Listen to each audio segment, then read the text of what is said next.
ഇന്നത്തെ തലമുറയ്ക്ക് വേണ്ട രീതിയിലുള്ള ഒരു വികസനവും ഇന്ന് നമ്മുടെ നാട്ടിൽ നടക്കുന്നില്ല. ഇപ്പം നമുക്കിപ്പം വർദ്ധിച്ചു വരുന്ന ഒരുപാട് വിലക്കയറ്റങ്ങളും കാര്യങ്ങളും എല്ലാം ഉണ്ട്. എവിടെ നോക്കിയാലും നമ്മളിപ്പം വിലക്കയറ്റത്തെപ്പറ്റി സംസാരിക്കുകയാണെന്നുണ്ടെങ്കിൽ നമ്മൾ പറയുന്നത് നമുക്ക് പെട്രോളിൻ്റെ വില കൂട്ടി അങ്ങനെ ഇങ്ങനെ കൂട്ടി. പക്ഷെ മറ്റുള്ള സ്റ്റേറ്റിനെ അപേക്ഷിച്ച് നമ്മളുടെ സ്റ്റേറ്റിനാണ് ഇതിൻ്റെ ഏറ്റവും വലിയ വില കൂടി നിൽക്കുന്നത്. ഇന്ന് തന്നെ നമ്മുടെ കേരള സമൂഹത്തിൽ ഏറ്റവും വലുതായിട്ട് യുവജനങ്ങൾക്കിടയിലും സ്ത്രീകൾക്കിടയിലും തൊഴിലില്ലായ്മ ഒരു വലിയ പ്രശ്നമാണ്. സാധാരണക്കാരനുള്ളൊരു വനിത എന്നുള്ളൊരു നിലയിൽ നമുക്ക് തൊഴിൽ എത്രമാത്രം കിട്ടുന്നു. ഞാനും വിദ്യാഭ്യാസമുള്ളൊരു സ്ത്രീയാണ്.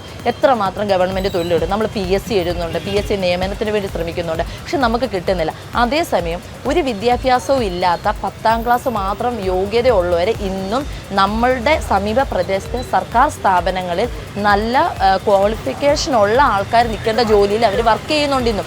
അത് കിട്ടിയത് എങ്ങനെ? രാഷ്ട്രീയപരമായിട്ട് കിട്ടിയതാണ്. രാഷ്ട്രീയത്തിൽ അവരുടെ വീട്ടുകാർ പല ആവർത്തികളായിട്ട് പ്രവർത്തിക്കുന്നത് കൊണ്ട് മാത്രം കിട്ടിയതാണ്. അതുകൊണ്ട് സാധാരണക്കാരുള്ള ജനങ്ങൾക്ക് എന്തോ പ്രയോജനം?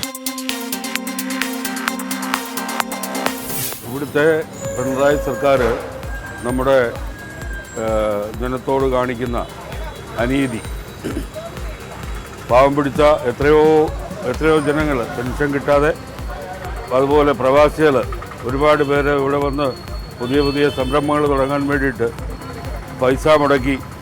ഈ അടുത്ത ദിവസങ്ങളിൽ പോലും അറിയാൻ കഴിഞ്ഞത് 1 ലക്ഷം രൂപ വെച്ച് ചിലവാക്കി 20 ആൾക്കാർ പൈസ ചിലവാക്കി പ്രസ്ഥാനം തുടങ്ങാൻ വേണ്ടി ചെന്നിട്ട് ഈ പൈസ സർക്കാരിലേക്ക് അടച്ച് എന്നിട്ട് ആ പൈസ തിരിച്ചു കൊടുക്കുകയോ ഇതിന് സംരംഭം തുടങ്ങാനുള്ള അനുമതി കൊടുക്കുകയോ ചെയ്യാതെ പോലും പ്രവാസികളെ ദ്രോഹിക്കുന്നു. ഇപ്പോൾ ഒരു മാറ്റം കൊണ്ടുവരണം എന്ന് നമുക്കെല്ലാം ആഗ്രഹമുണ്ട്. എനിക്ക് കൃഷിപ്പണിയാണ്. എനിക്ക് 2000 രൂപ കിസാൻ്റെ കിട്ടുന്നുണ്ട്. അതിന് ബിസിനസ് നടക്കണം. മാറ്റം വരുമെന്നാണ് എൻ്റെ വിശ്വാസം. ഈ പയ്യൻ അനിൽ ആൻ്റണി ജയിക്കണം. പത്തനംതിട്ടയുടെ വികസനത്തെ പറ്റി പറഞ്ഞാൽ ഈ 40% കമ്മീഷനുള്ള ഈ ഹൈമാസ്റ്റ് ലൈറ്റും അതേപോലെ തന്നെ 2 ലക്ഷം രൂപയുടെ മുടക്കി 20 ലക്ഷം രൂപ എഴുതിയെടുക്കാവുന്ന നമ്മുടെ ബസ് സ്റ്റാൻഡുകളുമല്ലാതെ ആൻ്റണി MP എന്ന നിലയ്ക്ക് കഴിഞ്ഞ 10 വർഷമായി ഈ പത്തനംതിട്ടയിൽ ഒരു വികസന പ്രവർത്തനങ്ങളും ഇവിടെ നമുക്ക് കാണാനില്ല. അതാണോ ഈ നാടിൻ്റെ അനിവാര്യത?